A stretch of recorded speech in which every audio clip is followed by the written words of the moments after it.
Hello, everybody, and welcome to the NicolaiBolas Lord of the Rings Sealed League. Now, what is a sealed league, you might ask? Well, it is a 4-week-long grueling battle. Actually, it's a fun community event where we are going to be playing sealed and slowly improving our decks over time. The way it works is a 4-week structure. In week 1, everyone generates a sealed pool and battles in 3 matches. In week 2, everyone adds 3 packs to their sealed pool and then battles with their new and improved decks in 3 matches. In week 3, people add 3 more packs, so now they're building 12-pack sealed pools for another 3 epic matches. And then in week 4, the final week, the super week, everyone adds another 6 packs to their sealed pool and battles 3 more matches with all of the point values doubled. So it's a really cool event. I'm going to be going through my own setup process for the league so that everyone knows how to set up, participate themselves. It is 100% free to participate. You join the free NicolaiBolas Discord server, linked in the description down below. There's a whole category dedicated to the Sealed League. It has all of the information you need to set up, and also watching me set up myself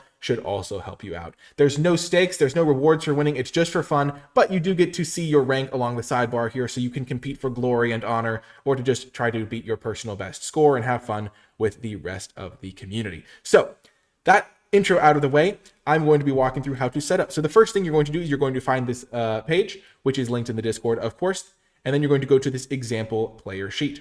You are going to copy the player sheet, so you duplicate it, and then you will rename it to your name. So in my case, I will rename it to NicolaiBolas. Also, if you do enjoy Sealed League content or content of community events like this, let me know and I'll make more of them. They are really fun. And I, of course, will be playing against viewers who are also in the Sealed League. So now that I've made this, you might be wondering, what's all of this for? Well, I have made the NicolaiBolas sheet, and so now I can go back to the home page and officially sign up, because that's somehow how all of the programs I made on this thing work. I'll do some cool coding, so all I have to do is enter the points totals from my own sheet, and then it'll update this sheet automatically. So I enter NicolaiBolas. It's important that this column matches your Discord username and also the name of your sheet to make all the codes work and also to make it easy to find people. I enter that. And then I enter my arena username with the numbers so that when I'm direct challenging people, it will be good. 2, 3, 4, 5. I think I entered too many digits that time. Okay. And then I will make a link to my spreadsheet. So I right click here, insert link, sheets and named ranges, NicolaiBolas. And now when I'm on the home page and there's a billion people in this league because it's going to grow and be super popular, I can just click here and head to my sheet. Now, the way the league works is every week you play 3 matches that are official league matches. You'll coordinate with somebody via the NicolaiBolas Discord server, and the matches can be either best of 1 or best of 3, whichever one fits your schedule and is convenient for you. And a win is worth 3 points, and a loss is worth 1 point. If you don't play the match at all, you don't get any points. So even if you just play 3 matches and lose all 3, you still get the equivalent of a win. So you're still advancing in the league, still going up those standings, and still having fun participating. So you'll keep track of who you're playing against in these columns, and you'll be keeping track of the points in these columns. And so, for example, if I was to enter 3, it would update here, the weekly points, and also it updates on this homepage because I entered my usernames in the order. We can see somebody joining the league right now as we speak. It's really straightforward to set up if you know how, which I'm going to be trying to make that as clear as possible. So we're going to reset here. You might be wondering what this first column is for, and that is for my sealed pool, because as my pool grows, I'm going to want to be able to keep track of it. And the way we're going to do that is draftmancer.com. Draftmancer.com is a free way to generate packs. And so the way you do that is you go to draftmancer.com, you go to other game modes, sealed, and then you're just going to make 6 packs. If you are generating your 3 booster packs for a future week, you have to highlight this number and manually type in 3 because you'll notice, so let's just say this is 6. If you click the arrows, it doesn't let you go below 4, but if you highlight it, you can type in the 3. So that's how you would generate 3 boosters for future weeks. First week, you distribute 6. And now that I have this, I will click this, export MTGA, go to this column, and paste. So copy and paste. Basically, it exports the thing, and then you paste it here. And now all of my cards are here. For future weeks, I'll just paste them to the bottom. And this is going to be now my sealed pool that I will be using for the entire league. Next week, I'll add 3 more packs. The week after, I'll add 3 more packs. And then in the super week, I'll add another 6 packs and have a 18-pack sealed deck. So it'll be pretty powerful and fun, and it'll be awesome. So I've got all the points totals over here. It's nice and color coordinated, and this will fill up with cards over time. So this is my pack. One way that I can build the deck, if I would like to, is I can just paste my deck list here. So I can copy paste that whole column and load the deck into sealeddeck.tech. You can also just paste it directly into Arena, but I find this is a pretty convenient deck builder. So we can then look at all of our things, sort by color, and off to the races building our deck. So that's kind of the general setup principle. The way you'll find matches in the NicolaiBolas Discord, which, as I said, it's free to join. The link is in the description of this video and pretty much all of my videos. There's a read this first category, which has a bunch of Sealed League info. It's got the step-by-step, it's got pictures, and walks you through the entire process of getting set up, as well as the league rules. Then it also has a Sealed League role that you can join to participate in the league. There's league info, which has the current league leaders, the way the week schedule works. So you have until the end of the first week to finish your week 1 matches. And then also the link to the Sealed League homepage, which is this homepage sheet, which will have all of that key information that you need in order to find usernames and look at points and stuff like that. The other thing I will say before I go into this building portion of the video is you don't have to participate in all of the weeks of the Sealed League to have fun. If you have some wild cards in your account and just want to build your deck and even just participate in 1 week, that's totally fun as well. If you want to join in a week that's not week 1, you can just generate that many packs. So if you miss week 1 and you want to play in week 2, you can just generate a 9-pack pool on Draftmancer. You just go like, okay, I'm just going to go to not that one. I'm going to go to game modes, generate a sealed pool, and then I'm going to build 9 booster packs. And then you can just make a 9 booster pack thing. If you're joining in week 3, you can do 12 boosters. And if you're joining in week 4, you can do all 18. Or if, yeah, so, yeah, it'll work like that. But we've already got our pool, and now we're going to build it and get into the more of the strategizing aspect of things. So let's see what we're working with here. Looking at my white cards, I kind of like this setup system because it can let me like look at my cards a little bit easier. 3 Nimble Hobbits, not a great common. Fog on the Barrow Downs can be okay in sealed, especially in the first week. The pools are going to get progressively stronger. Protector of Gondor, pretty reasonable. I like Build a Pony. Banish from Edoras is removal. I've got Eagles, Landerval. So overall, my white is not looking too spectacular, though I do have a Denethor chilling over here. Blue, Bill Ferny, not a great card. Councils and Gloria Scale. Yeah. Counterspell, card draw, Polar Gear. And then, of course, the matches are played on Arena via the direct challenge mode. Polar Gear Survivor, not my favorite. Soothing of Smeagol. Grey Havens. And don't worry if your pool isn't the best week 1. You're going to be adding enough packs that it'll tend to balance out over time. Saruman the white. So overall, my blue and my white aren't looking spectacular. I do like Bath Song. Let's check out my black cards. Haunt, I really like. I've actually come way up on this card. It's much better than I thought it was at first. A couple Shelob's Ambushes can do some work. Sam's Desperate Rescue. Claim the Precious I like. NicolaiBolas Preview card, maybe one of the best commons in the set, or the best common. I'm not exactly sure, but definitely up there. Pretty fantastic to have that as my preview card. Gothmog is nice. Grond can be good. Bats. Ooh, 1 ring to rule them all. That's a nice rare. Torment of Gollum. Seereth Uncle Patrol. And 2 trolls. So black is looking quite good. And I also have the Balrog, so that works out. And then let's check out my red. Rush the Room. Gimli's Fury. Not great. Improvised Club can do some work. For sure. Smite the Deathless. Book of Mazarbul. Both good. Grishnok plays well with the club. Spearmaster. Quarrel's End. Swarming of Moria. So I've just got some decent red cards. Ooh, Aemir. 2 Aemirs and an Oliphant. So I've got some good land cyclers and a Balrog. It's looking like I'll play black-red. Sting in colorless, Inherited Envelope.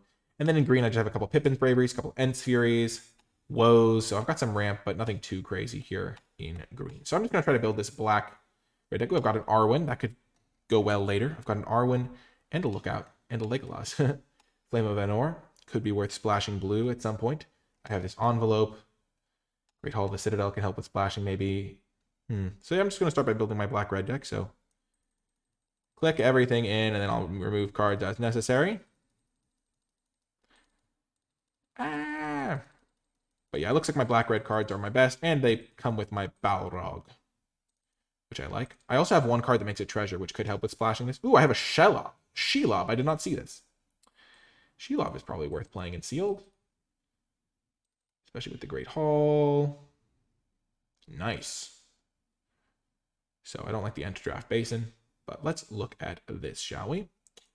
Sort by mana value now. It's one thing that's worth noting is I do have this Swarming of Moria to make a treasure.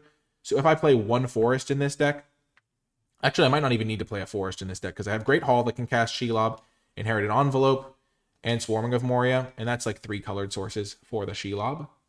And I can loot it away potentially. This is 31 cards, but one of them is a land. Okay, we're just going to move this over And then remove our bad cards. Rush the Room, not very good. Gimli's Fury, not very good. My 2-drop slot is non-existent in this deck. That is interesting. Interesting indeed. I know I have some 2-drops in green, because I know I have these Woes Pathfinders.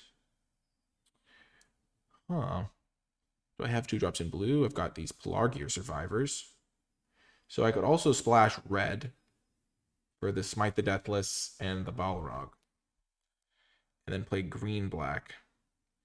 White, I don't think fits my bill, even though I've got the Nimble Hobbits, but I do want some 2-drops. I think I've got the Glorious Gale and the Council's Deliberation, a Nimerdal, and 3 Pelargear Survivors, and a Soothing of Smeagol if I go blue. But I think I have to go black, because black is got the 2 Trolls, the 1 Ring, that rule to rule them all, Claim the Precious, some good cards there. Improvised Club does play well with Haunt of the Dead Marshes. Interesting. I think I need some 2-drops, though. How does my deck look if I play the 2 Woes? I'm still just going to have 2 2-drops, and I don't get the Smite the Deathless, so I don't even gain that much. I guess I have a Haunt of the Dead Marshes as a 1-drop. Let's just cut all my red cards for now. Even though I think I'm going to splash some red cards here. And see what our blue deck would look like. Sort by color. Let's just add in all of our blue cards so that I can get some 2-drops in the deck. And maybe build some stuff around that. Sort by mana value again. This looks like a much better curve. Just look how many more 2-drops I have. Bill Fernie is bad, so I don't want to play that. Especially in sealed. And then I could go for the ambitious splash, where I splash using Inherited Envelope and Great Hall of the Council, splash multiple top-end cards of different colors. Don't love some of these cards, but a lot of them are okay. But the building portion is secondary. Ooh, I could try splashing red, and then I get the Flame of Anor as a 3-mana deal 5. I don't have a wizard, do I? Peasant. Ooh, I do. I have Saruman. Interesting. I have a lot of red cards that I kind of want to play, but I might just not. I mean, I want to play the Smite the Deathless, and I like the Improvised Clubs with some of my other cards, but I think you need to have at least a couple of 2-drops. Ooh, but I do have the Pelargear Survivors, which can tap for any color to cast my stuff. And if I'm able to splash the Smite the Deathless, the Improvised Clubs, then I'm not really missing out on much other than Eomer. And this thing maybe like Grishnak, which is great. But then I could splash Balrog and Flame of Anor. That was not the card I meant to click. Don't want Arwen here. Let's see how this mana value looks out. So the Balrog, Shelob is a little bit harder to cast. But I could just try to build like straight Grixis almost. Or abandon black and play. But I do like my black cards, and I've got Shelob and the Balrog. I don't have any treasure generators here. I have 1, 2. This is only for non-creatures, but I'm talking about if I'm splashing these Smite the Deathless and Improvised Clubs. By the way, that was addressing a question from Twitch chat, which I am streaming live right now. I could also play the Swarming of Moria to get me a treasure token, which kind of helps me splash my Shelob. And then I just have to play some Mountain. And I don't have to worry about forests, which is kind of cute. This is 40 cards, so I do have to make some cuts if I build the deck like this. But I kind of want to build it like this, where I play blue, black, heavy splash on red, light splash on green. I think that can work. So I'm going to cut the Shelob's Ambushes. I'm going to cut the Nimerdal Watcher, that's for sure. Pelargear Survivors are actually pretty key to my strategy for my heavy splash. Going to cut Greyhaven Navigator, I think, and the Captains of Umbar. Because I do have enough, I think, stuff that can let me... Ooh, I have a Lorien revealed. I didn't realize that. Nice. I can also play this Oliphant if I'm going to play a couple mountains. Which I think I do want to play a couple mountains. Like 2 mountains. Even with 2 mountains, I think it's worth playing. Because I have a lot of land cyclers. And then cut, they're surrounded by orcs. Cut the Mirkwood bats. Cut the Grand. And I control an army. What do I have that makes an army?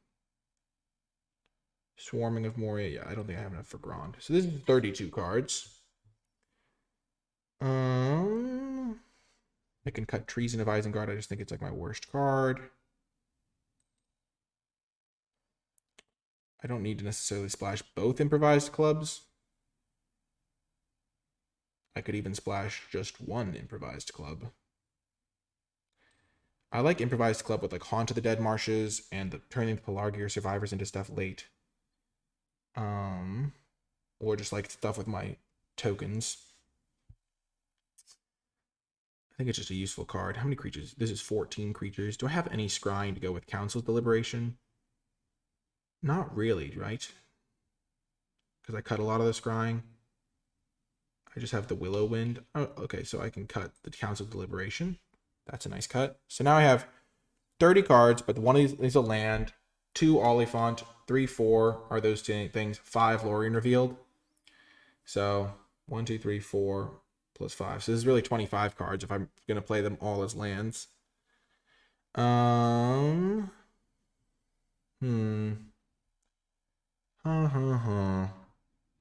can probably cut Willow Wind.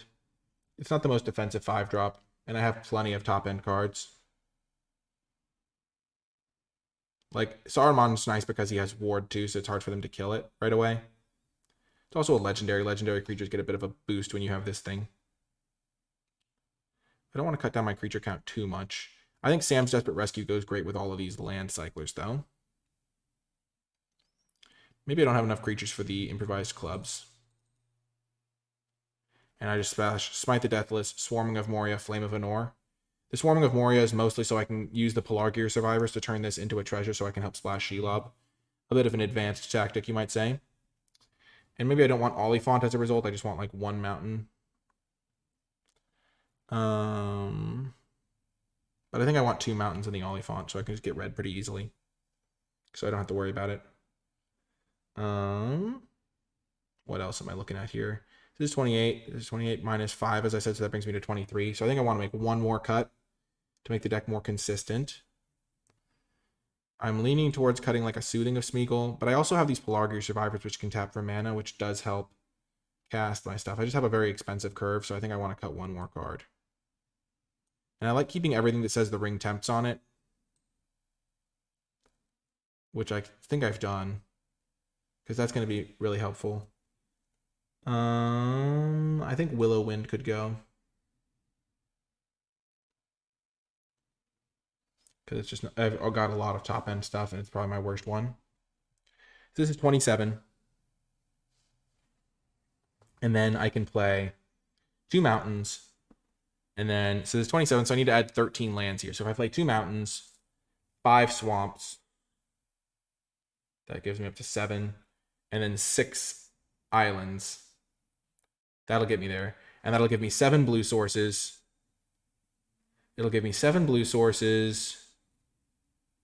So 7 blue sources, 7 black sources, and 5 red sources. And then the Shelob can be cast off the Inherited Envelope, the Great Hall, and the Swarming of Moria. I think we're going to do it like that. So I can then go here, add basic lands. If I go 1, 2, 1, 2, 3, 4, 5, 6, 1, 2, 3, 4, 5. That gives me up to 40. Because of these 2 trolls, I have basically 7 black sources, 3 red sources, plus this thing kind of. And I've got 7 black sources and then 7 blue sources because I've got the Lorien Revealed. So it's a very sketchy mana base, but the Inherited Envelope does help. It kind of gives me like an extra source of each color.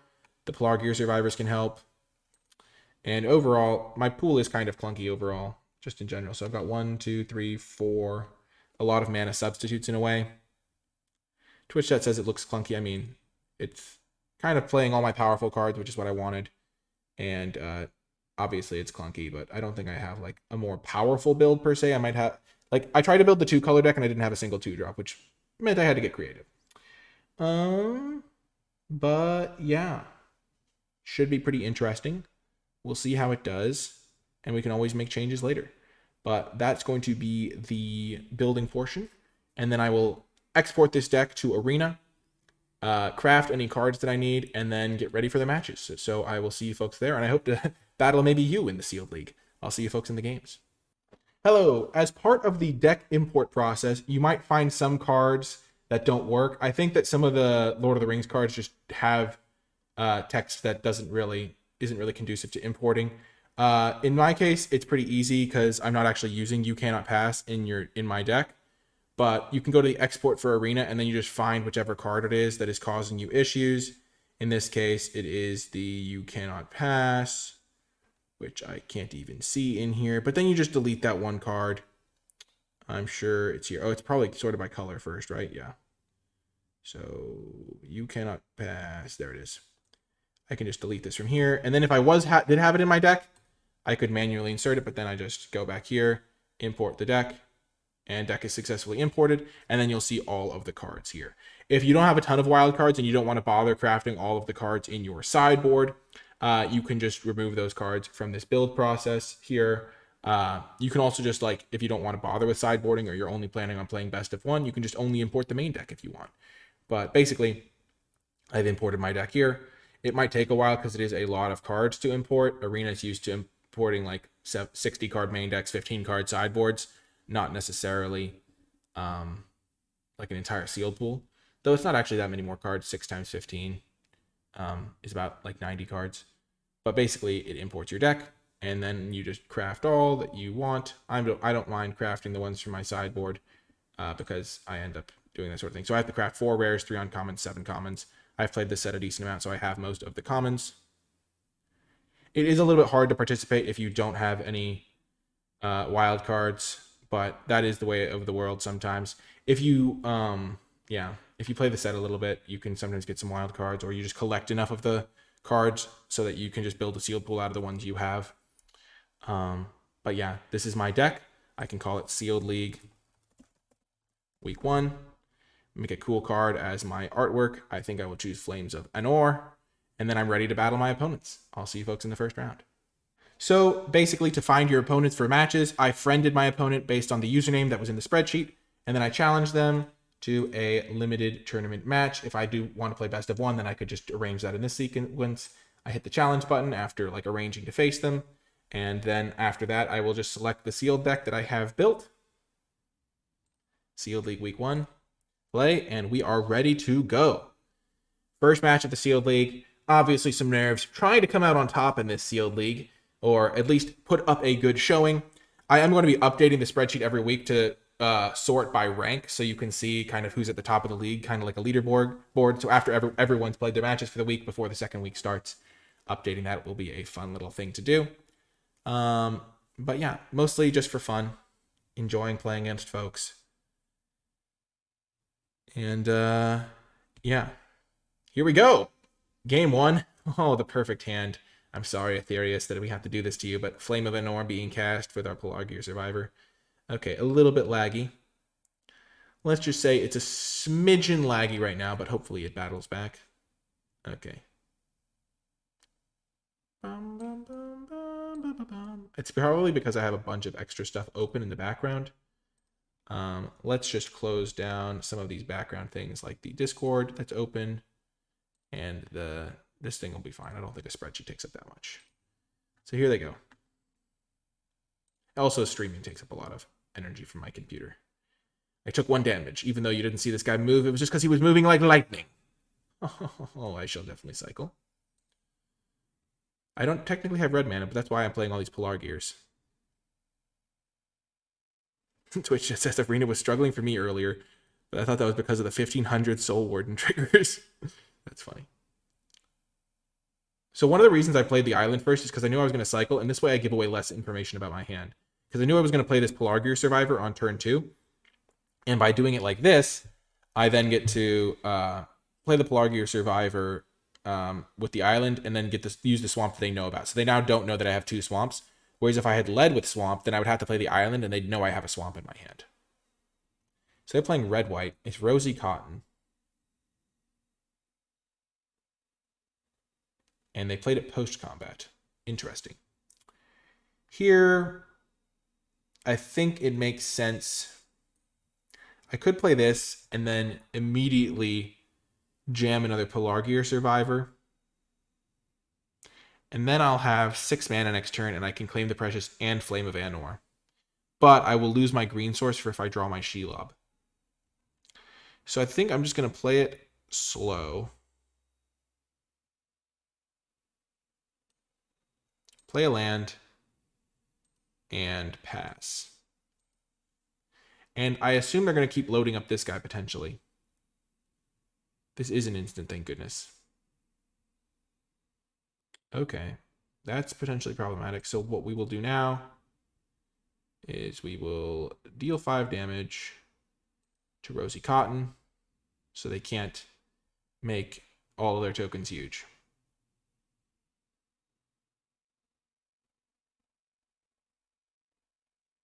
They do have a minus Tirith, which is annoying.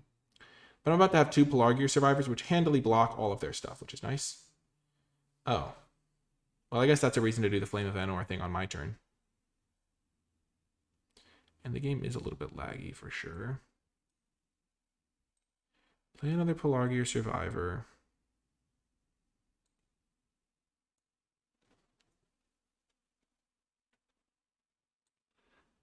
I don't think I even need to do anything crazy. If they play Rosy Cotton and make Rohirrim Lancer a little bit bigger, I'm going to be happy to have played this guy. So I'm going to play this thing. I'll make my 2/2 and make my treasure. And this way I have good double blocks and stuff. Sam can't really attack unless they put a counter on it. I've got a good, okay double block on the Rohirrim Lancer. I can single block this thing all day long. Okay, the ring tempts them. Okay, that's not great for me. But I've been saving this Claim the Precious a little bit. They're kind of hopefully running out of gas. I don't really know. Okay, they get to loot. But I do get to kill their best threat with my Claim the Precious, which is nice. And I have this if I really need something. Ooh, that's really good. That is really good.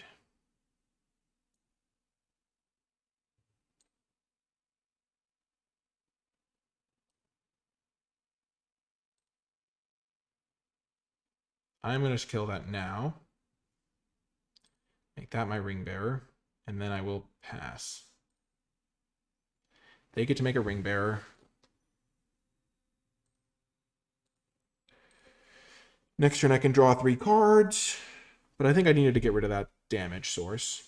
Especially because they have this Barad-dûr, which is kind of annoying.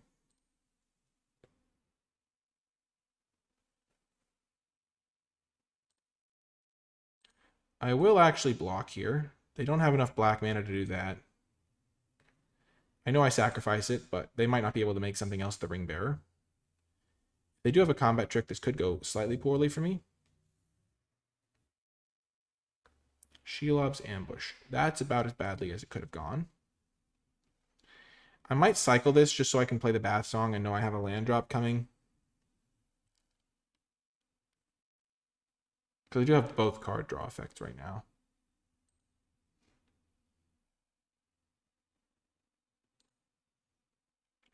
There wasn't really anything I could have done about that.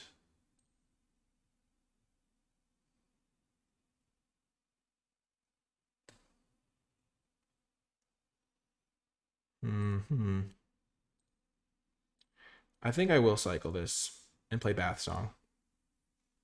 Because Bath Song does leave me with a little bit of extra mana to cast what I draw potentially. I'm thinning my deck a tiny bit, which isn't the hugest concern, obviously. Okay, that's actually a fine draw. I will play my land. I play Cirith Ungol Patrol.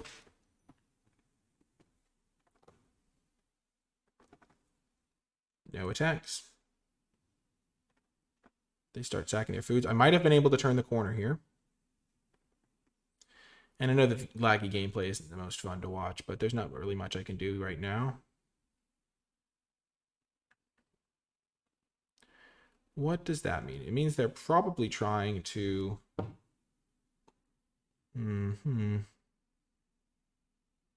use their minus Tirith. They could have another Shelob's ambush. They discarded Errand Rider of Gondor. I'm just going to block here because I think my 4 or 5 can do some really good work.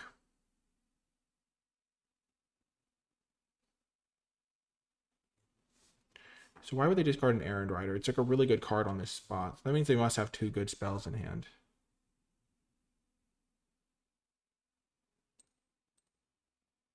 They could have Second Breakfast, in which case they buff this thing.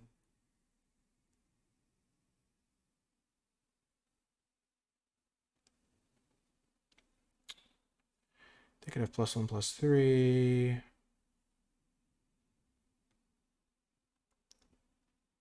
If they have Second Breakfast, it's not the best for me, because they get to make this thing trade. And then this thing eats my guy. But I think I have to block.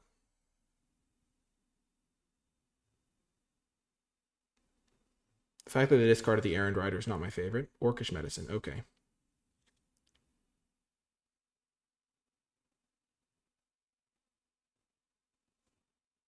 Perfect. This is why you sometimes just accept that you have to make the block. And then they were trying to trigger that. That's why they made the attack. That's what I figured. Perfect.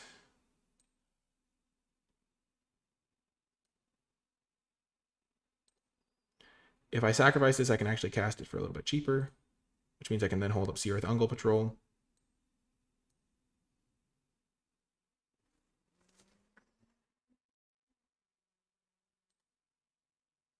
No attacks.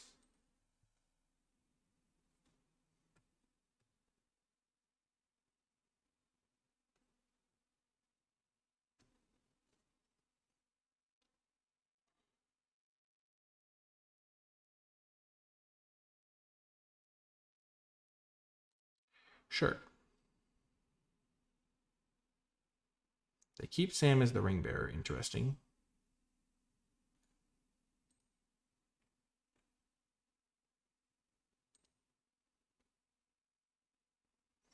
I'm waiting until they attack, and then I'm going to sacrifice the Balrog to kill Sam.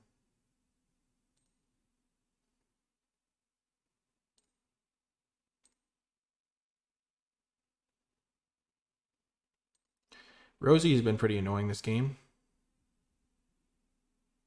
But we get to draw a card and make a food here.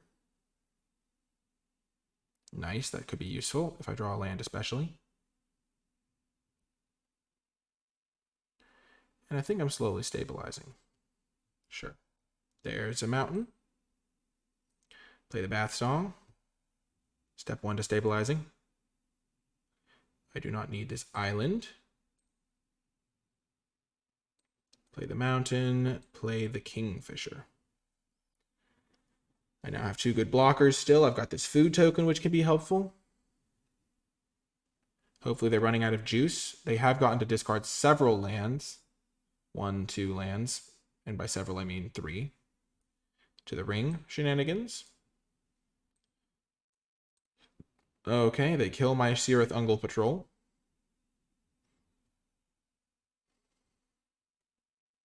Grishnock. They take that, they get a big hit in. Wow, that's really bad for me. Yeah, I was kind of always on the back foot this game, I guess. 1, 2, 6, 7, 8, 9. Yep, I don't think I have any outs here. Actually, I have this food token that I can use. Oh.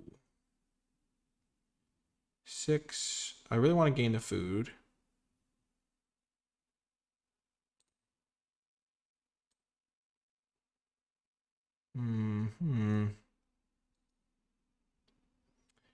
If I discard the mountain, what do I get to do? I get to play Haunt, Sam's Desperate Rescue, and then 1, 2, 3, 4, 5, Seereth Ungle Patrol. Do I have enough to crack my food then? I guess I could go Haunt, Sam's. I really want to be able to crack my food. So if I play this mountain, Swamp Island, I mean. Then I'll have 8 mana. And I can go 1, 2.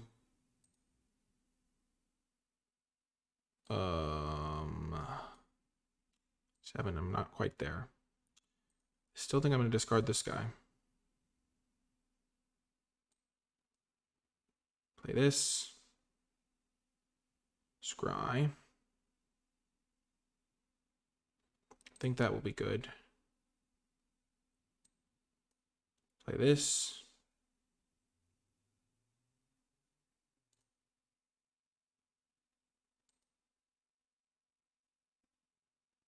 I really wish I had 1 more mana. Maybe I wasn't supposed to play the Haunt. I think I needed the blocker. You have 1, 2, 3, 4, 5, 6, 7.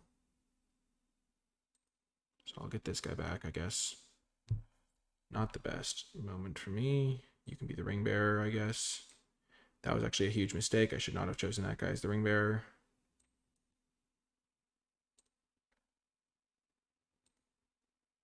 Should have chosen anyone else.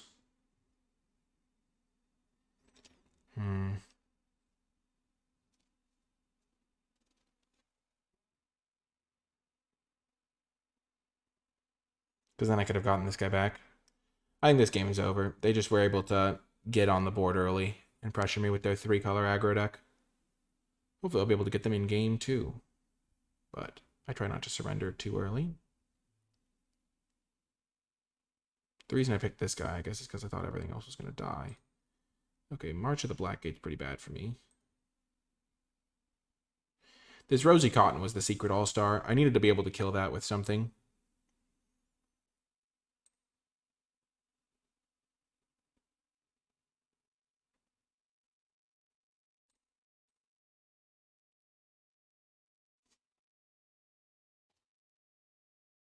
This thing can become a 2/3. Let's just try to block the Rosie and see if we can actually survive. Chump block there, chump block here. And then I take 2, 3, 4. Nice.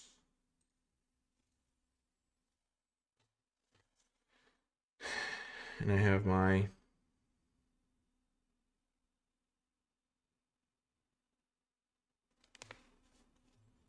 I don't think I have any outs here, but you never know.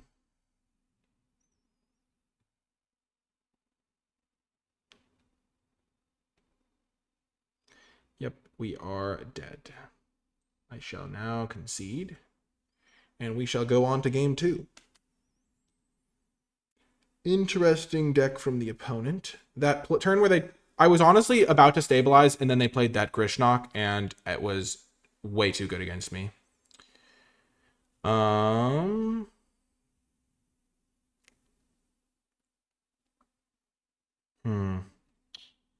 Their She Loves Ambush was pretty good too.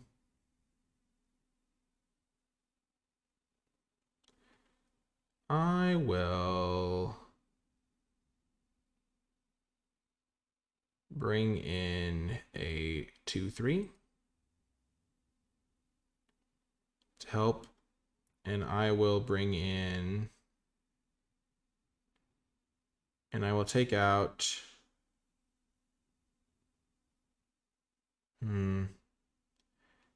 a Soothing of Smeagol, because bouncing their cheap guys doesn't do as much.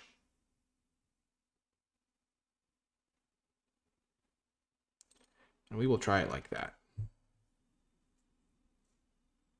I know it's laggy, but we're doing our best here. We're having fun.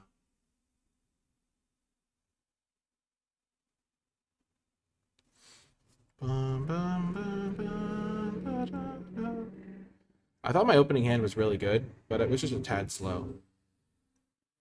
This hand is quite good. Looks like Arena has figured itself out a little bit, he says, as it proceeds to be a little bit glitchy again. Turn 1, I don't want that.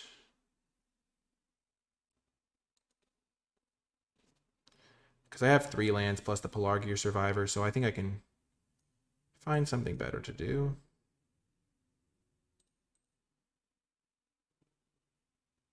The Survivors do seem to block their stuff pretty well. I did also get punished by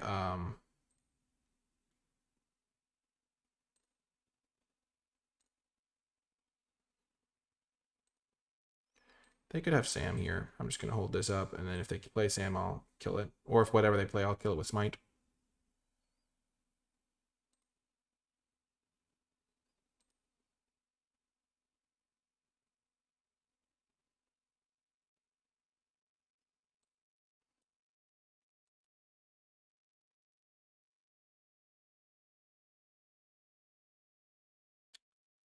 Nice.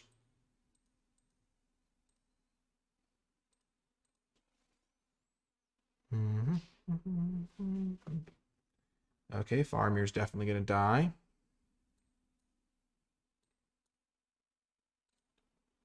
Make the Pelargear Survivor legendary. Play this, and then I can mill myself and then get something back with Sam's Desperate Rescue.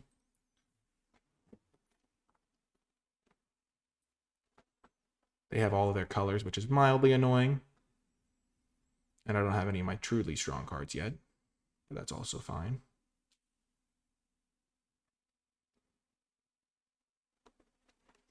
Pelargear Survivor is a little bit of a weak card, but I hopefully make up for it with a little bit of card advantage.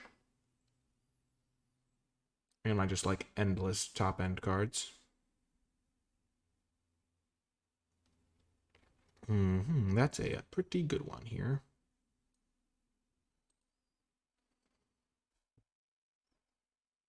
That's one of the reasons I like Sam's Desperate Rescue in this deck. It's because it gives me this little combo.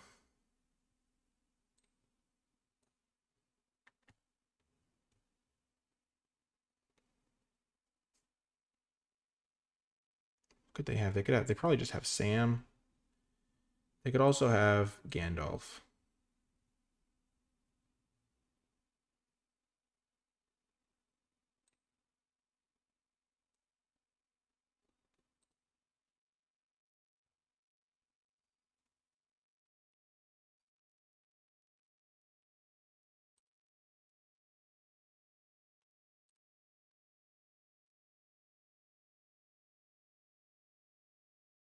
Okay. They just need to get something in play, I guess. Or maybe they have... Okay, Rosie Cotton, sure. Do they have that crazy combo with that and Rally at the Hornburg, maybe?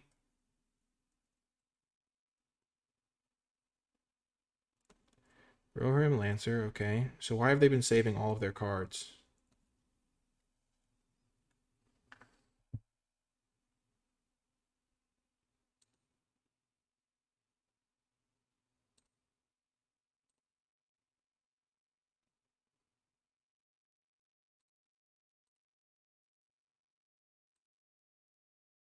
Having a Ring Bearer is really, really powerful.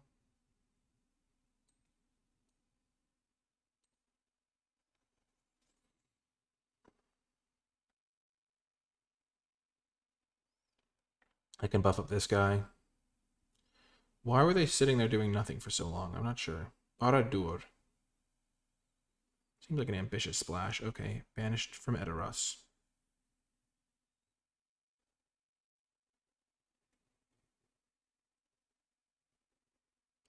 So they don't have the...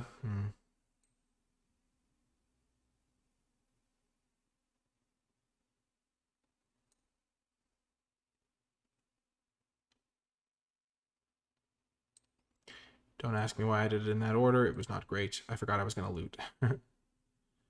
Never punished.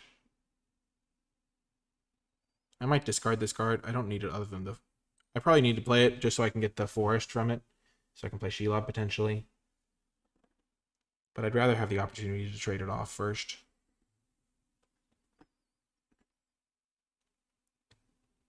Torment of Gollum. Sure, we'll do that. See if they have anything. They don't. They have a land. That makes sense.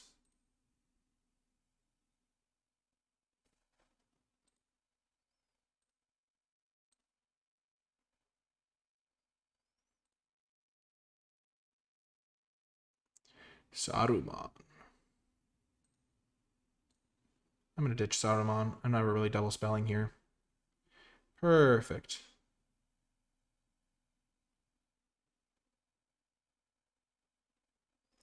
I was hoping this would happen like this, so that I could play another thing and that we'll have Death Touch with the Gothmog.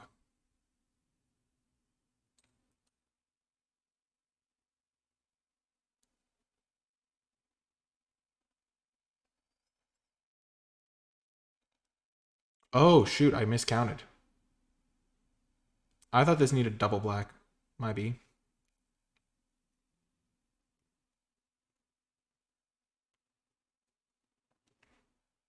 Still, I've still got some good attacks here.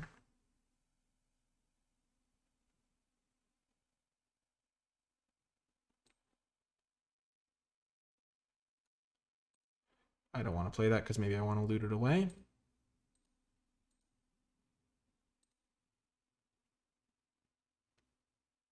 Ooh, I do not want to loot it away. I mean, I do want to loot it away. I want to play this thing.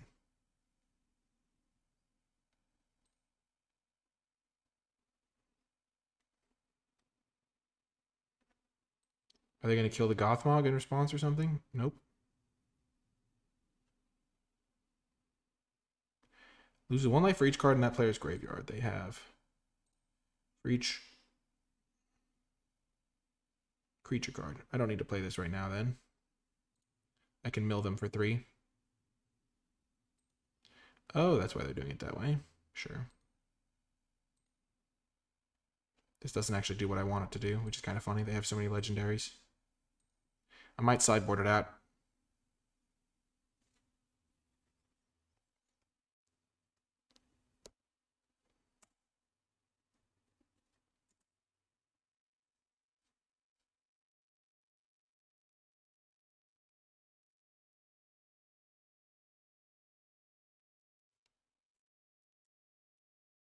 Sam was annoying there for their last card.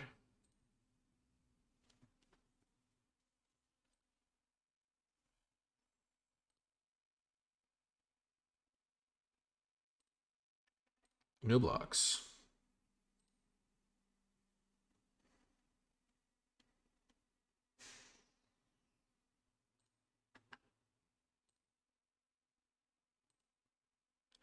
I'm going to mill them because I have this 1 ring that can potentially deal a lot of damage to them. Nice, 2 more creatures.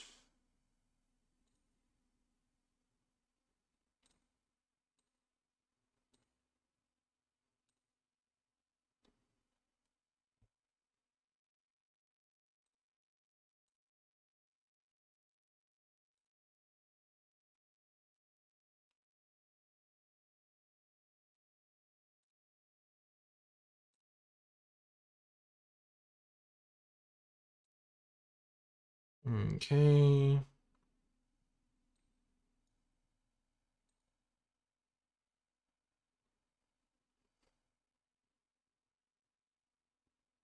This is a grindy game. Barad-dûr is really good. That's a good land. A good vintage.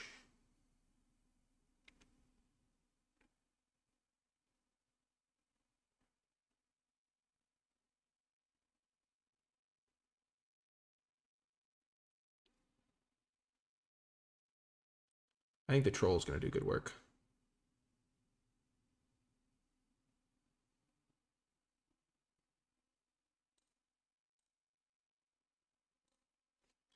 I'll save myself some life here.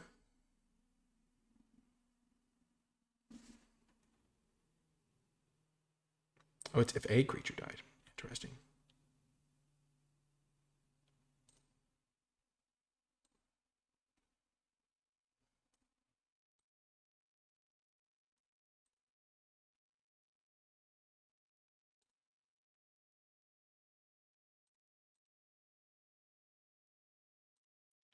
Attack with both my guys.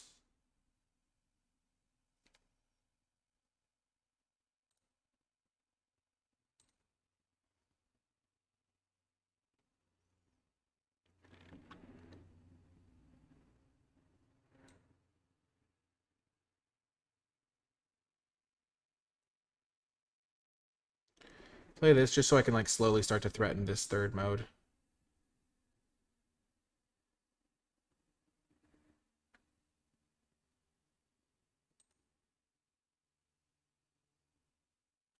I milled some very good cards there. So technically they kind of have to play like a non-legendary creature this turn.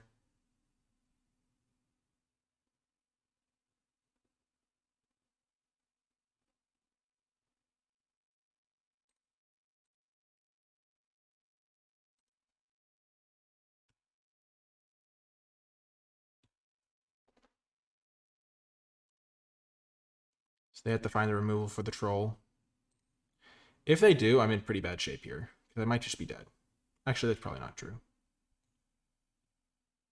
Good game. I got there. Boom! Got there.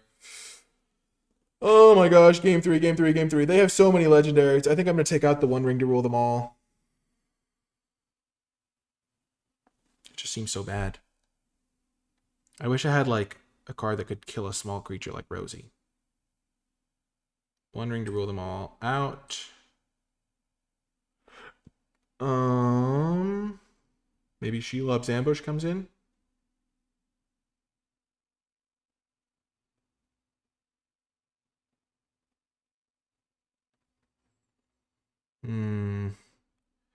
Off the splash.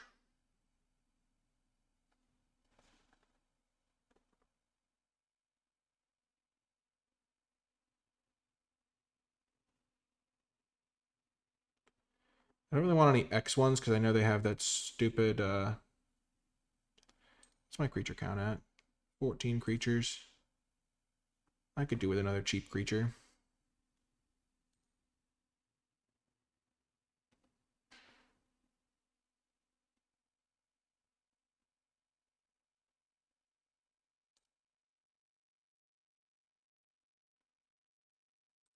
Yeah, I think it's going to be better than She-Love's Ambush. It's kind of close, though.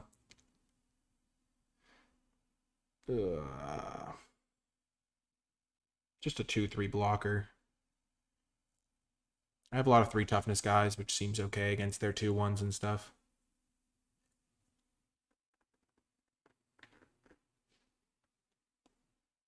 Well, shucks. I think I have to mulligan this. It's just very slow and doesn't really do anything. And doesn't have my colors. This is much better. Has all of my colors, in fact. And for now, I'm going to ditch the Seereth Ungle, though I do kind of hope I shuffle that in later. It's just the farthest away from being cast. They're also on a mulligan, so that's nice. We'll get the Haunt out. Hopefully that can scry me into a land. That is a good one. I'll keep that. So, Frodo, okay. So now we can hold up our counter magic, or just cycling the Oliphant.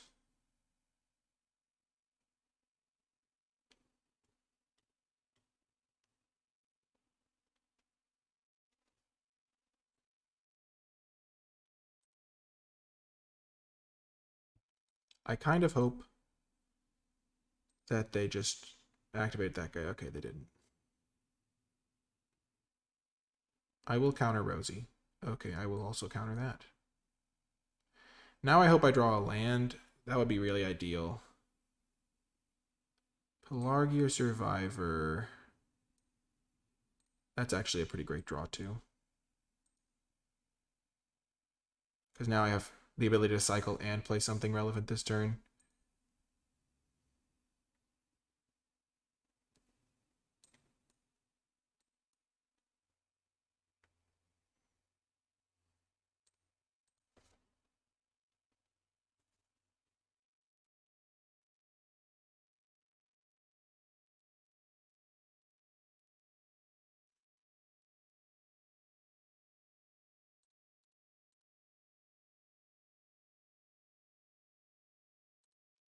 See, the thing is the Haunt of the Dead Marsh is going to come back, and the fact that they then have to activate Frodo this turn is pretty good for me, I think.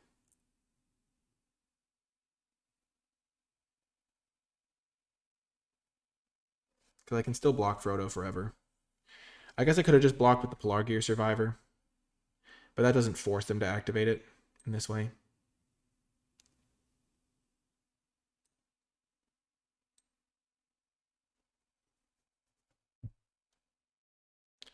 I'm going to develop my mana, because then next turn I can maybe play onto the Dead Marshes back and the Kingfisher.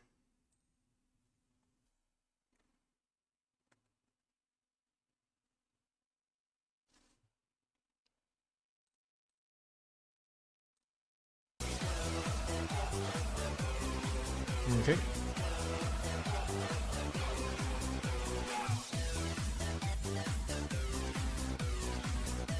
Thank you so much, High Loot Goblin, for the subscription. I appreciate that.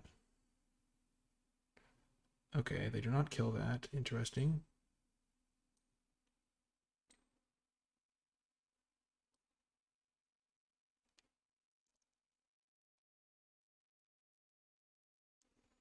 So now I have a good blocker for Westfold Rider.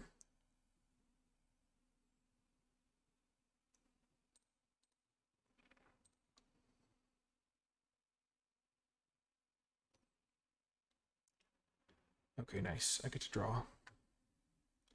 They haven't drawn many lands over there on that end of the battlefield. Oh, the Balrog.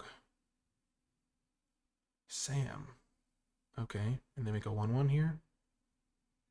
Wow, the mana really screwed them over there.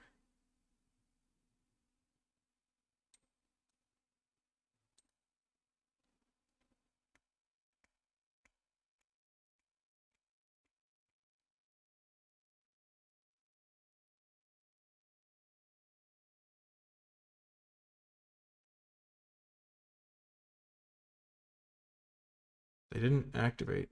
Oh, they did activate, so yeah.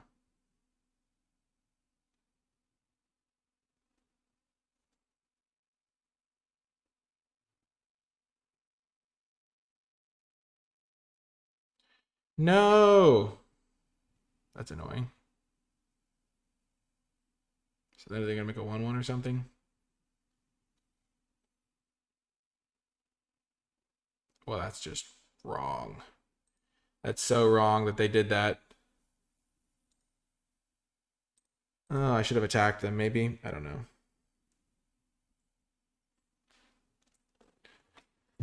Oh, man, I can't cast Shelob now. Oh my gosh, if they hadn't done that, I was going to win this game so easily. Oh no, why did I let them attack? Whoops. Okay, they must have something brewing.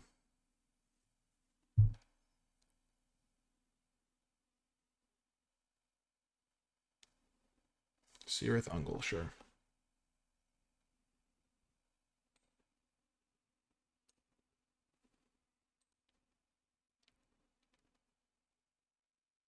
Seereth Ungle is a really good combo with their Barad-dûr.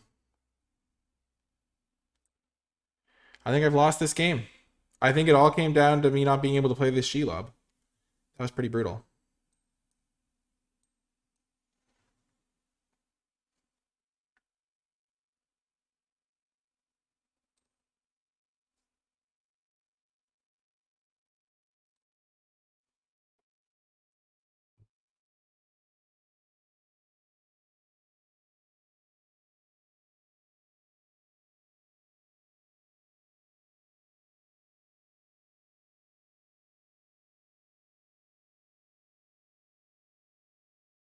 Maybe I should have attacked with the troll a couple more times.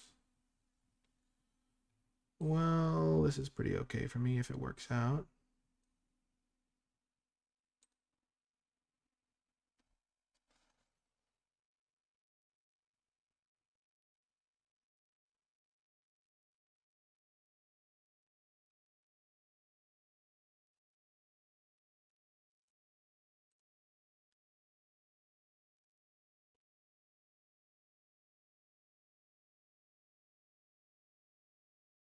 They get to make a 1/1.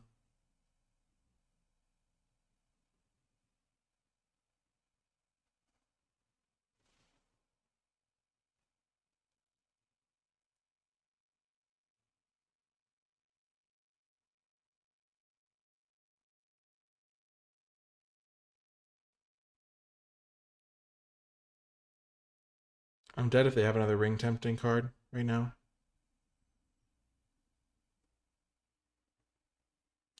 Oh, that's not the attack they wanted to make. Oh, that was a really good draw.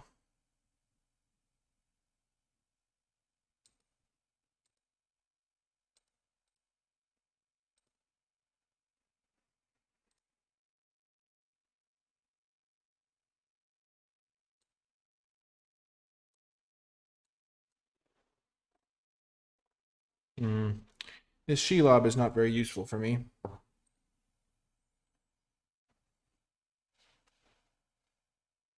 They don't have enough mana to do it again.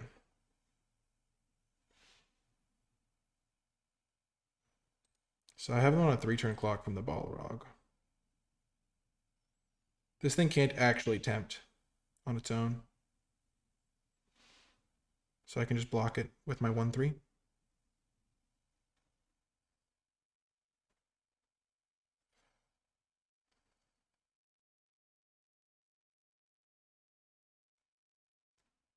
The fact that they have these 2 lands is really making this hard for me. Also, the fact that I couldn't play my Shelob, that they killed this the turn before I drew it was really tough.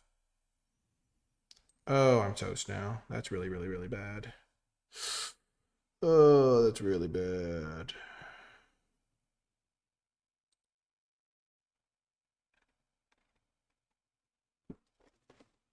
So I can't actually make this a lethal thing.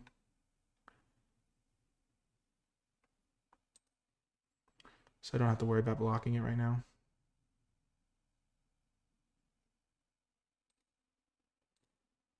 I can save my chump blocker for later.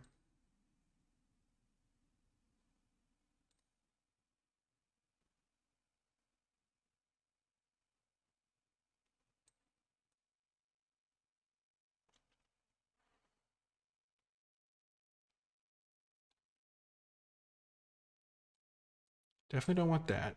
It feels like it's been forever since it's been my turn. That's a heck of a draw.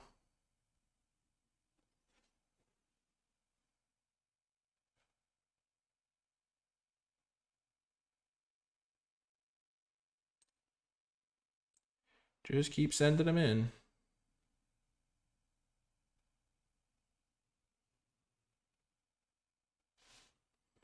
Wow, I'm actually kind of back in the game with that draw.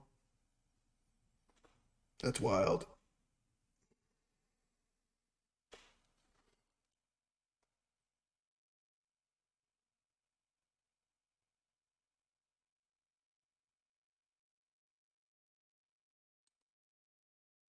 Okay, they're going to be able to get back Frodo now with Sam.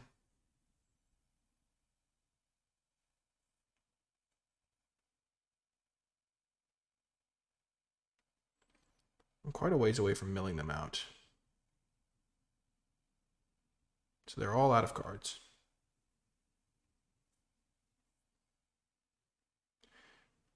Oh, this is super brutal. This was not a good draw.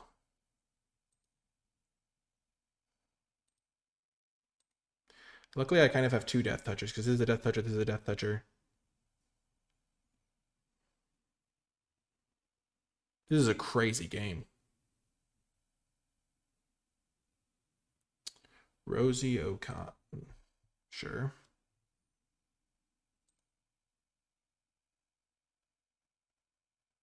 Sure.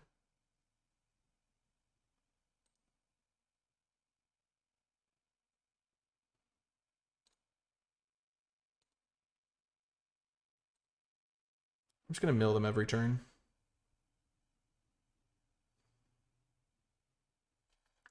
That is a draw.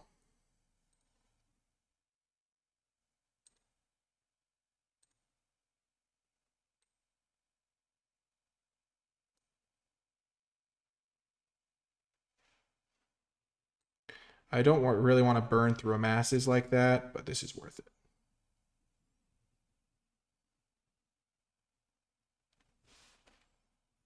This is worth it.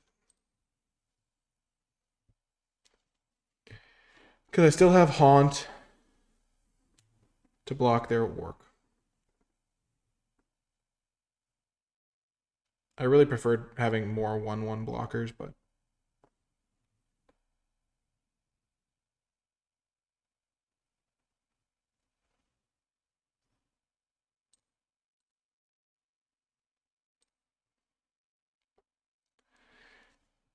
okay, so I kill their 1/1, they make another big guy.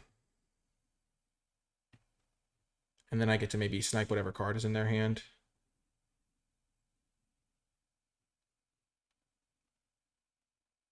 So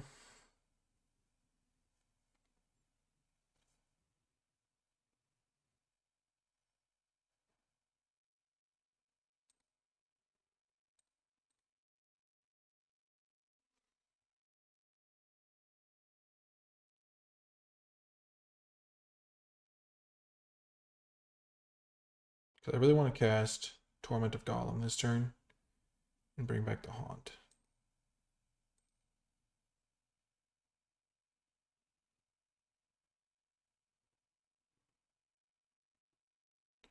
So this would be perfect for me, yes. Because now I get to get another Death Toucher. And see what they're up to. Yes! Oh, that's huge. Oh my gosh. End turn. My Shelob is coming.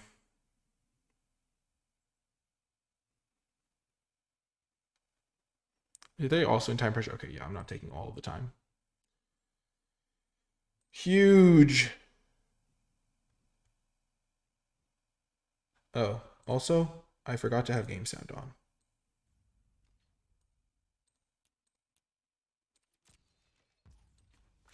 I was playing with music by myself, and I forgot to turn it back on. Oh, Flame of Anor, I'll keep that.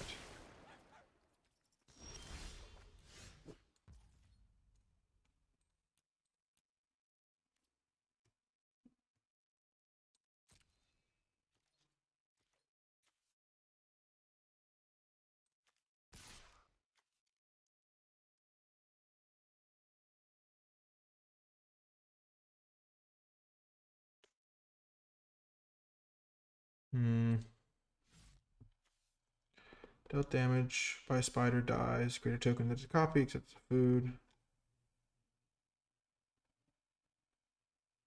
I don't think I can ever push through this thing right now. So I have 6, 7, 8. Yeah, I can just hold up Flame of Anor. And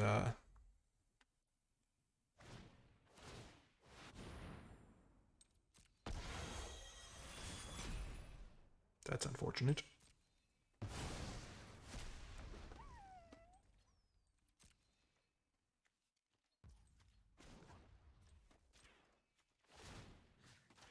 I was feeling real safe a second ago.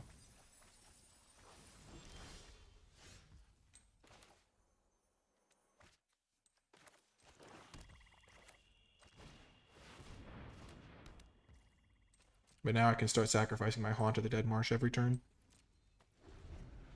Oh man, this is crazy.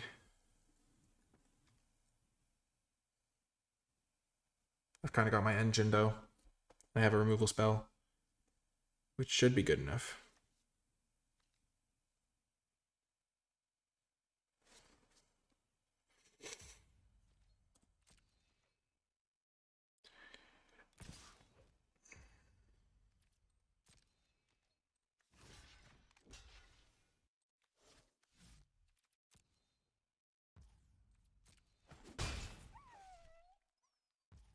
I don't really care about my life total because I have my own sack engine going.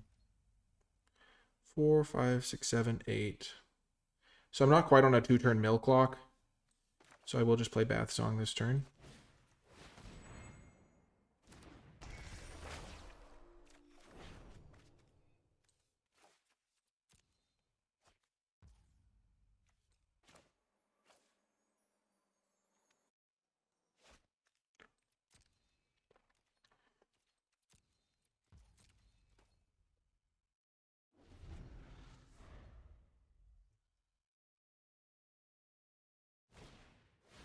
A Gluck, sure.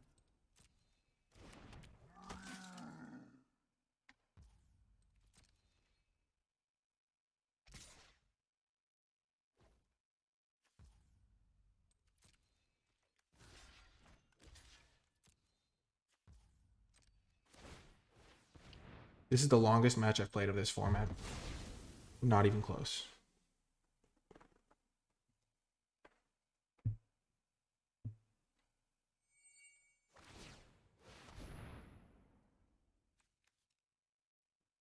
They make a 1/1. I'm going to kill Frodo so he never comes back.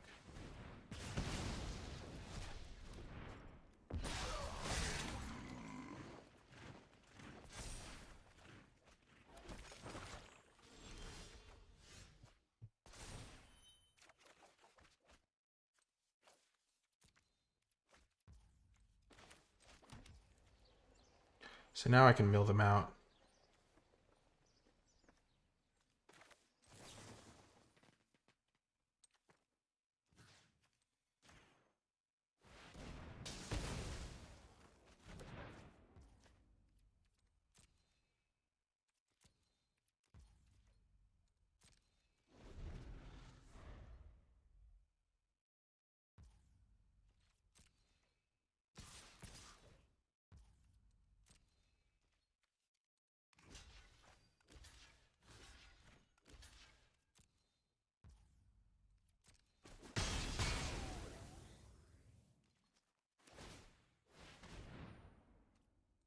Sure.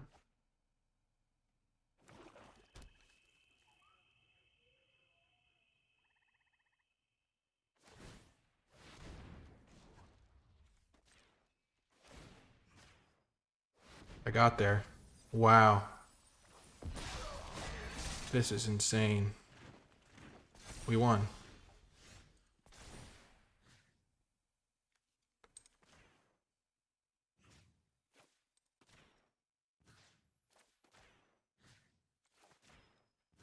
The slow process of clicking all of my good spells.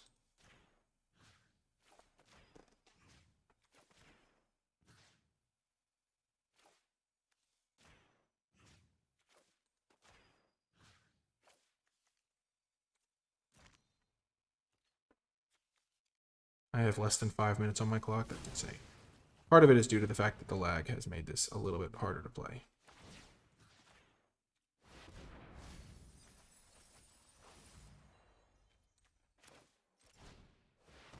That was an insane match.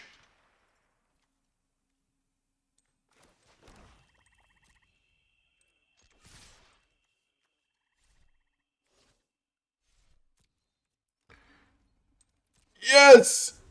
Oh my gosh, we got there. That was insane. Holy heck, we got the win. So now what we do is we go into this on the sealed league, keep track of things. I say versus Ethereus. And it was a win. So weeks 1 to 3, a win is worth 3 points. So I go 3 points, hit enter. It updates this automatically. If I go to the home page, it updates this automatically. And I have now firmly claimed 10th place in the sealed league. I'll see you folks next round. Welcome to round 2. We won the die roll. I have lowered the arena graphics to low. So let's see what that does. I don't know what it actually does to the cards. Looks like the cards are fine. I also don't know if it improves performance in a substantial way, because I feel like I have custom settings that are already pretty low. Okay.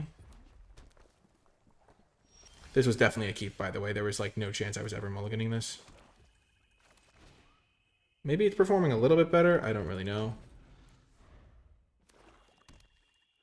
Turn 3 Torment of Golem.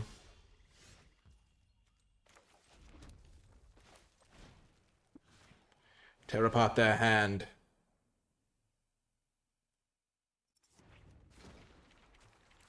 What don't I want to deal with?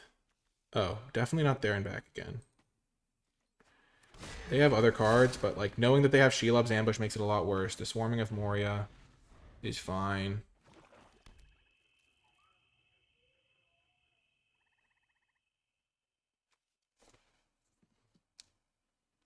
Like they can go swarming and then kill my guy.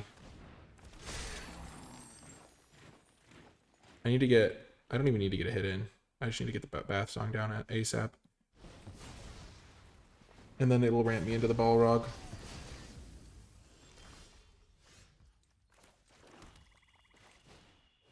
Which is kind of funny to think about, but Bath Song into Balrog is a true combo.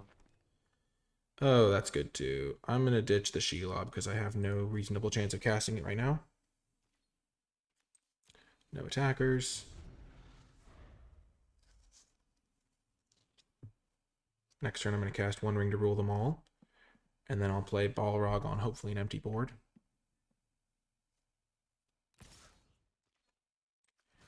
I'm happy to let them use Shelob's Ambush here because it means they won't have it to deal with my Balrog.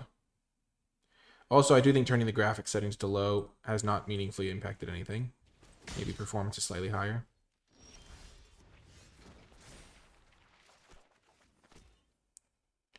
I will ditch the third swamp.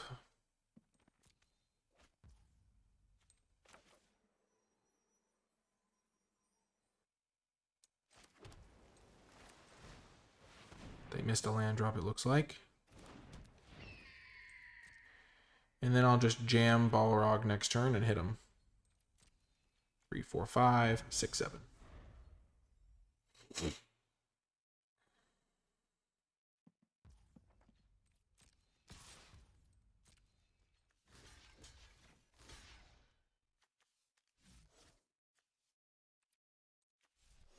I am going to block here because I really do want them to get rid of their Death Touch.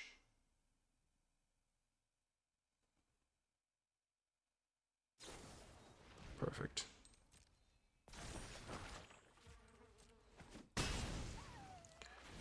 This game seems like it's going to be a little quicker than the last one. Oh, and now they can't even play their 4-drop. That was really perfect for me. Well, I'll shuffle Shelob back in. Actually, I don't really want to draw it. I probably will want to draw it eventually, though.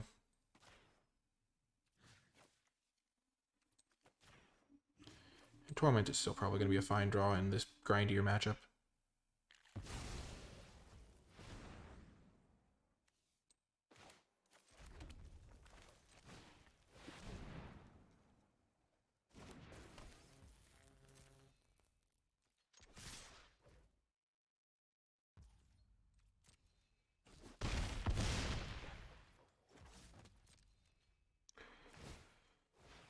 Yep, the extra point of damage from the Pillar Gear Survivor could definitely matter.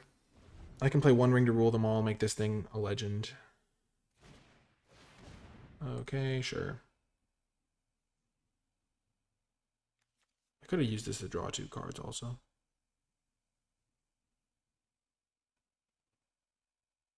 This thing also could matter. My hand is pretty Torment of Golem proof.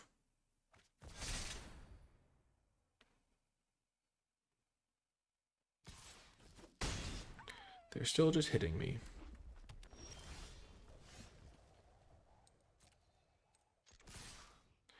So I'm going to have 6, 7, 8. So I don't have to act with this guy. Then I can play this and choose 2.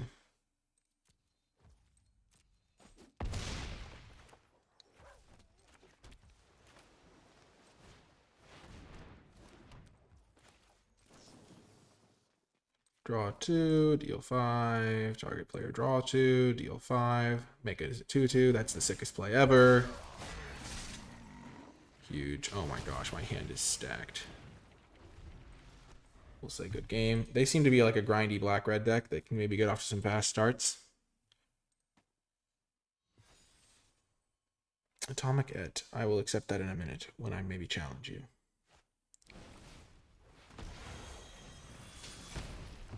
Okay, they killed Saruman. And then we go to game 2. Let's see if we can start off the Sealed League strong with an extra win. Ugh. I do think the game is performing better with these low settings. Still not the best. I don't know why Arena sometimes doesn't work the best for me. I mean, it's probably just because so much computing power at once. Okay, so I know they have Shelob's Ambush. I know they have some removal spells. They have there and back again. There and back again could be a problem. I might need to save some removal for that guy. I think I'm already well configured for the matchup. Well configured.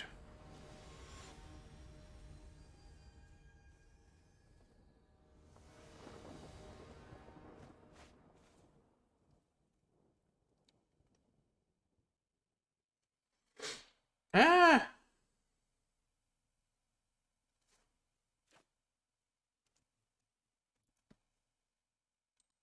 Oh, right. I am already recording. I forgot, because normally I'm used to when the game starts turning on the recording. We're going to mulligan this. They mulliganed as well, but I can't cast any of my spells. This is a keeper, though. Just ditching an island. Because at least I have this inherited envelope. If they get off to a fast start, this could be bad for me. Oh, that's such a huge draw. That's going to give me so much time. Now I just need to find a swamp, and I'm golden. Yeah, I'm gonna have to kill that. Just do it now before they can do anything crazy to it, or sacrifice it in response, or whatever they might want to do. Spear Master, sure.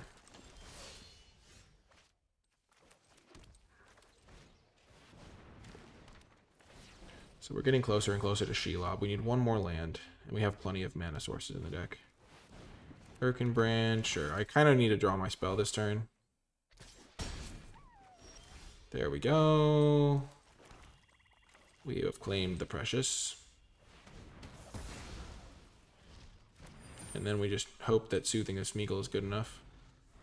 We could give it to Shelob. Make Shelob the Precious holder. Honestly, I think I'm going to wait and do that. I don't have any reason to bounce anything this turn.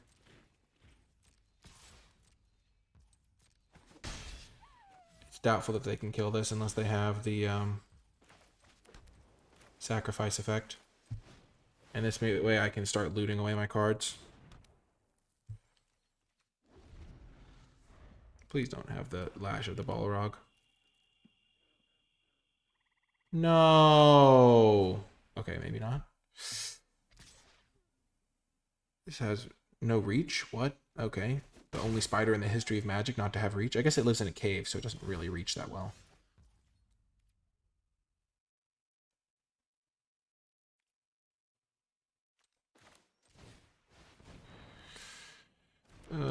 Okay. I kind of want to give this thing the ring so I'm less vulnerable. And I can't really attack, even though it's a 3-turn clock, because they can kill me faster, and that's like one of the ways I lose. Because I'm not really... And also now I can protect this Shelob by bouncing it to my own hand. Okay.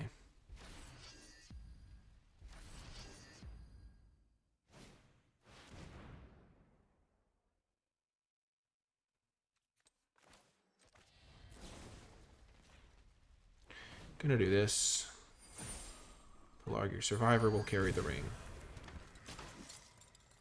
Though maybe I should have given it to Shelob. Oh, that's a good draw.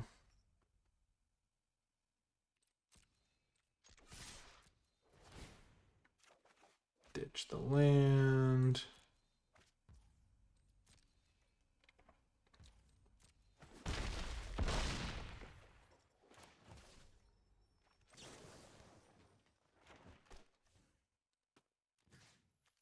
Deal 5 to Birkenbrand.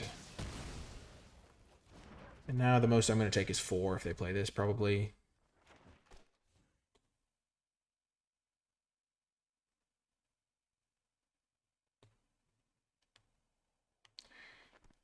If only I had given Shelob the ring, as I probably should have done. Oh no.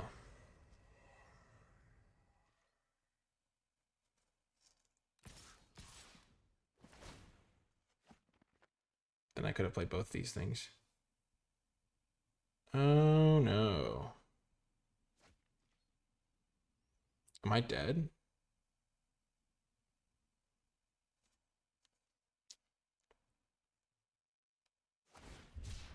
Swamp cycling.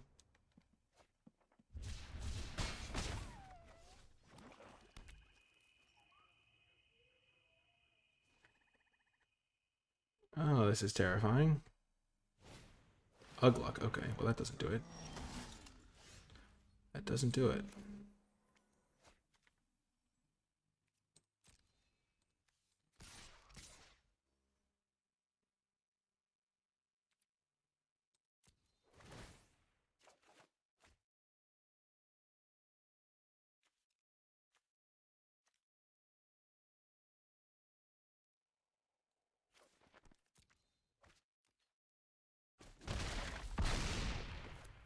Play Gothmog to give me 2 blockers. I am dead to an improvised assault, which I wouldn't have been if I'd just given Shelob the ring as I considered doing. Or not improvised assault, improvised club.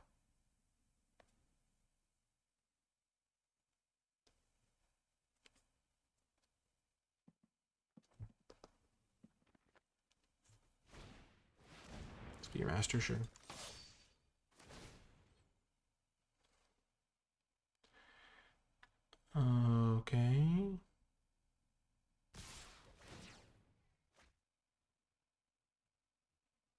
I don't know why they wouldn't just buff up the other guy, but okay.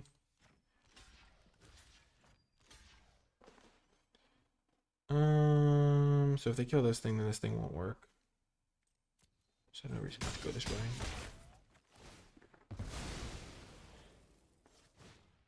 Swarming of warriors, sure.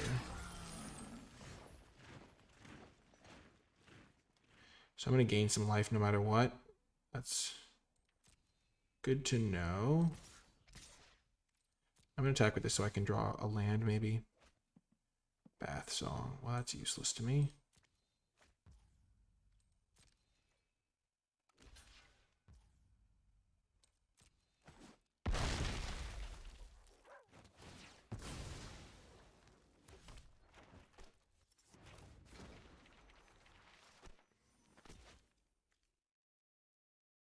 I wish I had just drawn a land.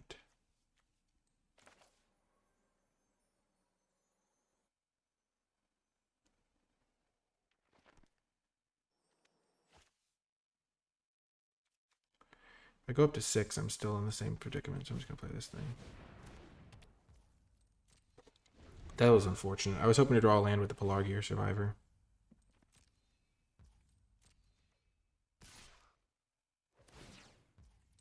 Yep. I've just been giving them infinite draws. Did they find it? Oh no. I have a bad feeling about this.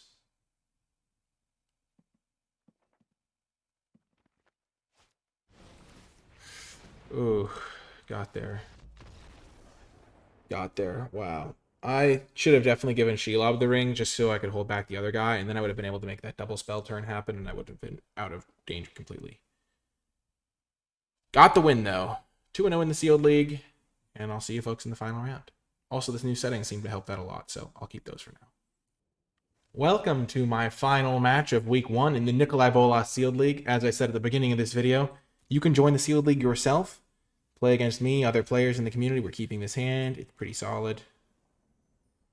And, yeah, it's been a fun time. Twitch chat asks, is it too late to join? Nope. Sealed League is going all week. You can join anytime. You don't have to participate in every week. If you can only play some of the weeks, that's totally fine too. But it just started, and yeah, everyone is welcome. All the information is in the NicolaiBolas Discord. There's helpful documents. This video has a bunch of helpful info. But yeah.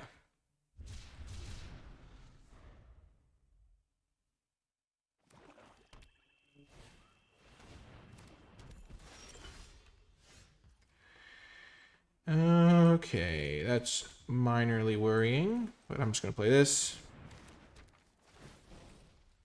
Get out my mana, and then pass. Next turn I can play Claim the Precious and Pelargir Survivor, start looting.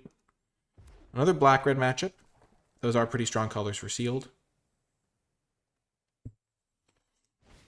Okay, Mordor Muster. Not the end of the world. I can block that all day with my Pelargirs. So this turn I'll probably just play Gothmog now. That's a good card.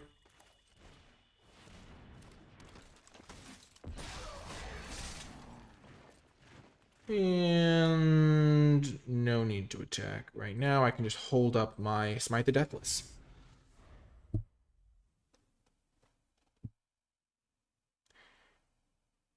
It's fun playing against viewers, especially because in the Discord server after matches, sometimes I get comments like, oh, you helped me out a lot, or stuff like that. It's just fun to be able to interact with the community. Ooh, that's a good card to Smite the Deathless on. This is a really good card to block Ring Bearers.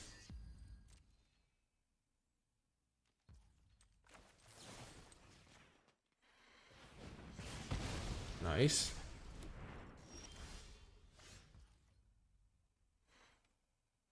I kind of want to start making headway in this game, but killing something here seems like too greedy.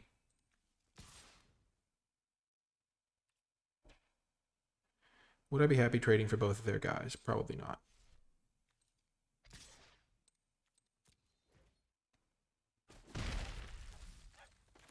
I'm just going to play out my things, and then I can start milling them, because these sorts of Grixis matchups can go long. I hope they don't have Torment of Golem. But if they do, then they do. I don't think it was worth using my premium kill spell. Okay, now it's worth to kill this, potentially. I do have a Death Toucher that can block it.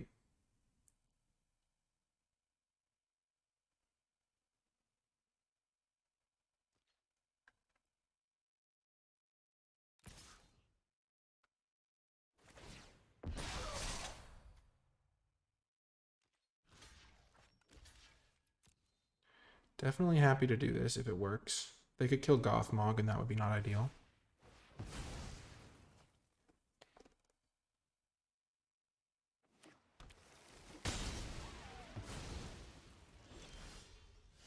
Okay.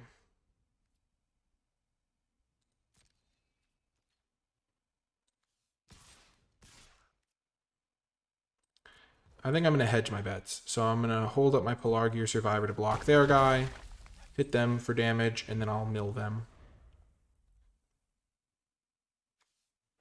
So they do have the One Ring, which can do extra damage if their deck is graveyard is full, I mean. Milling myself does have some advantages, but I think I could actually legitimately win with mill in some cases, as we already saw with this deck. And I am very glad that I saved my stuff.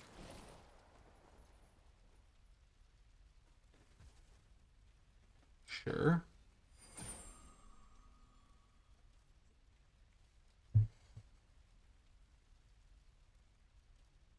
Definitely happy to be able to kill this Rangers. That's why you save your removal.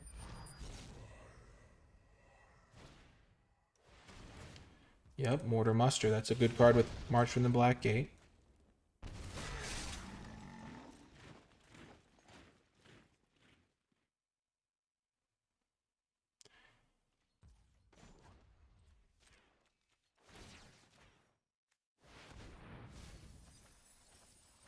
Okay, they have a Nazgul. That's worth knowing. If I'd milled myself, I would have milled the Haunt.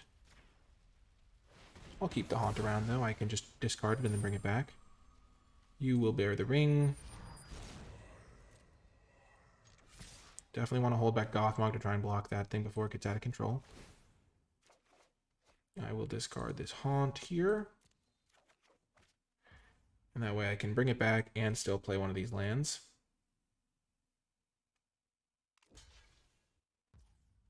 Wow, that's an aggressive chunk block. Because I do have 7 drops in my deck, so I will want this land anyway. And I have this for red mana. The Balrog, sure.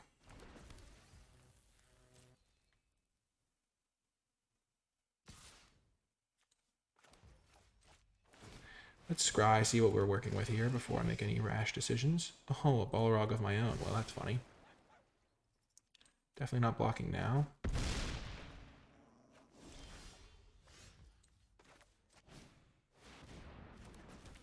So they can't block this. They can't block this. They can block this guy.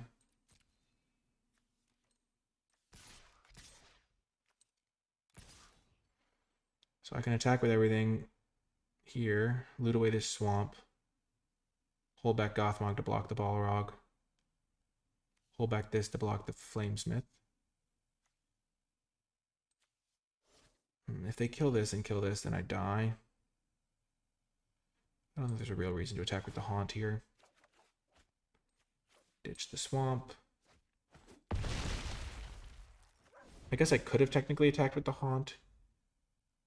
I'm not sure they can afford to attack me with Balrog anymore. Unless they have a legendary. That's funny, the Battle of the Balrogs. The Battle of Durin's Bane.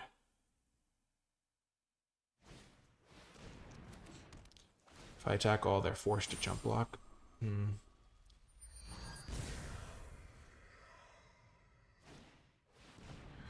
Budokai Berserker.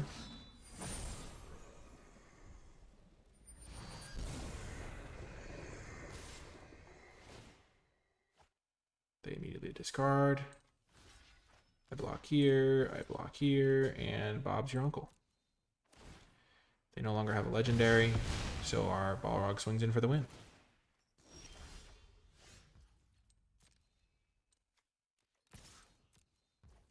Got there. Wow, that was crazy. They have Balrog and Fiery Inscription, so it's going to be a bit of a faster matchup potentially because they have some speedier cards. I'm glad I have the 2-drop version of the deck. Also, I have my counter spell that I have not yet drawn this entire time. Actually, maybe I did counter something with it once. Yeah, I countered a 2-drop maybe. But that could be good to draw. Shelob's Ambush can let my little legendaries block their big guy, so I am considering that. Also gives me a food token to gain some life. And it's good against Ranger's Firebrand, kind of. I think I'm going to bring in one Shelob's Ambush. The Miser's Shelob Ambush. And I will ditch the... Do I want to ditch Soothing a Smeagol? I think I do.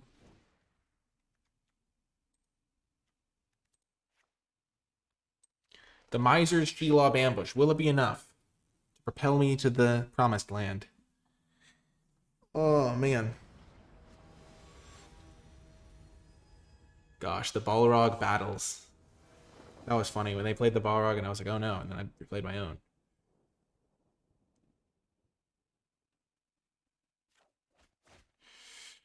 This is a keeper. The 2 Trolls of Khazad Doom to set up Claim the Precious. I'm on the draw, so I have time to draw my lands naturally. At least I think it's a keeper. It's a close one, but I don't really like mulliganing. And I've got a lot of mana sources that would make this hand pretty solid. And the fact that I have this is really good, and I have this guy, which is really nice.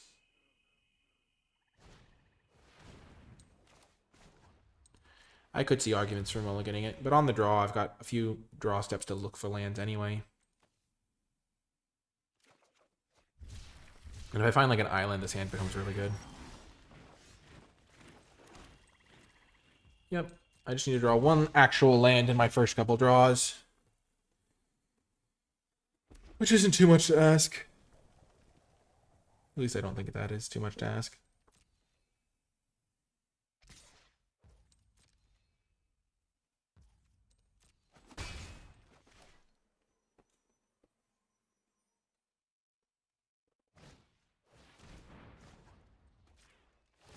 If I draw an island here, I'll just play my Pelargir Survivor.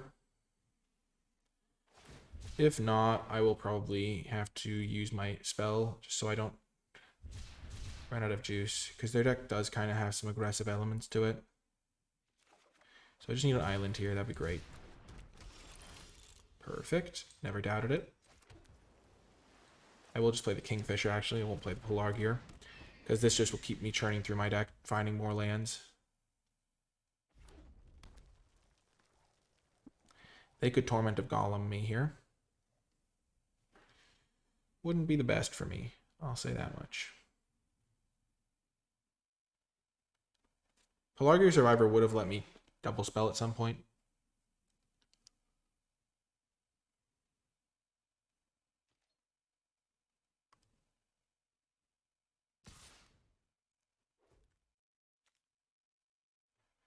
If that is their only attack, I'm not going to block.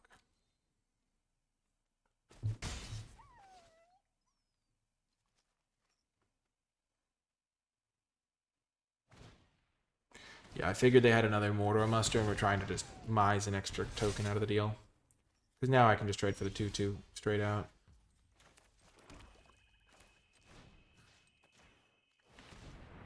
Okay, what are you working with, buddy? If they have the Balrog, I don't have the speed to deal with it, so I'm almost certainly going to have to take it. Because even just one hit and then them getting the stuff from the Claim the Precious is pretty good against it. If they have Smite the Deathless, this is pretty bad for me, but I still have a 2/2 that I'm going to get. Oh, so I'm going to get to draw a card. That's nice. Nice. Okay, well, look at this. So they don't have any islands right now, so I don't think I have to worry about the Rangers for a good long while. Nazgul. I can kill Nazgul. I don't really have any premier targets for them to use Claim the Precious on, so I'm just gonna take Nazgul. This card's really good, but I can just save my removal spell for it. They can claim the precious this if they want, if they do draw a swamp. Okay, that was a pretty dang good draw. Let's just say that. We can all admit it. We're all adults here. I'm just kidding. It's fine. I'll take 4. I'll go down to 11. I just really don't want to be too far on the back foot.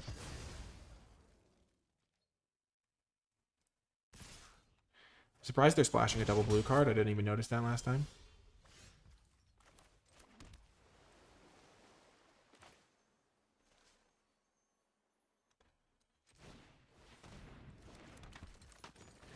Play both of these. Mountain, honestly not what I need right now. What do I put to the bottom? I put a mountain. Okay, but yeah, I shuffle my deck with enough land cyclers that it'll be fine no matter what. But now I have a blocker for this. I can even double block this thing. They might even use Breaking of the Fellowship. Mordor Muster, sure. I'll chump block this guy.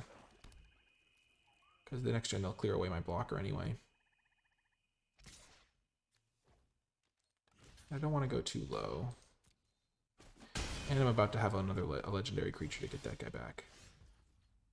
Ooh, that's really good, but I'm going to save it. Kill this. Yeah, Ripken, you have to just manually export some of the cards to MTGA because I don't know why. It's just the way of the world. And then I will play the land because I just want to get the Bath Song down eventually. And then for now, I'll pass with Flame of Anor up. I'm probably going to try to bring this guy back. But I want to say Flame of Anor to kill that.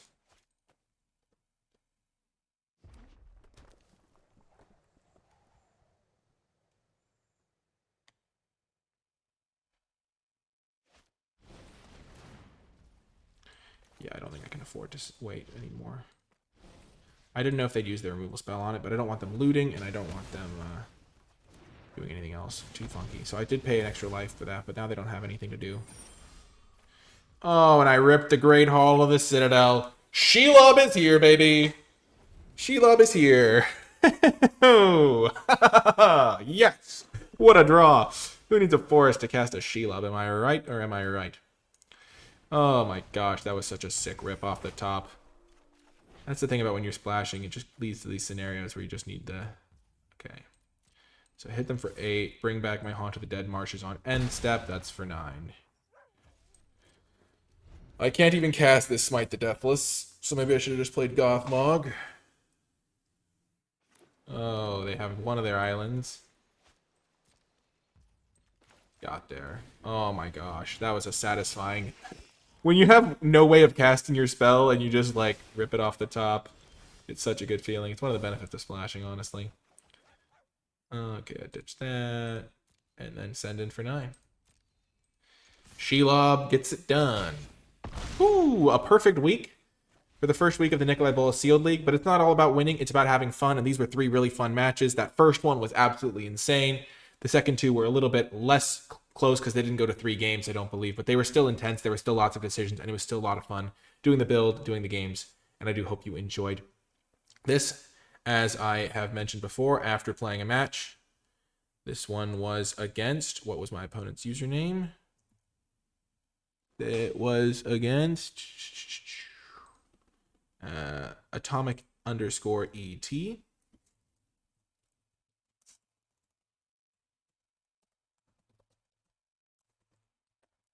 And then I get a 3 from that.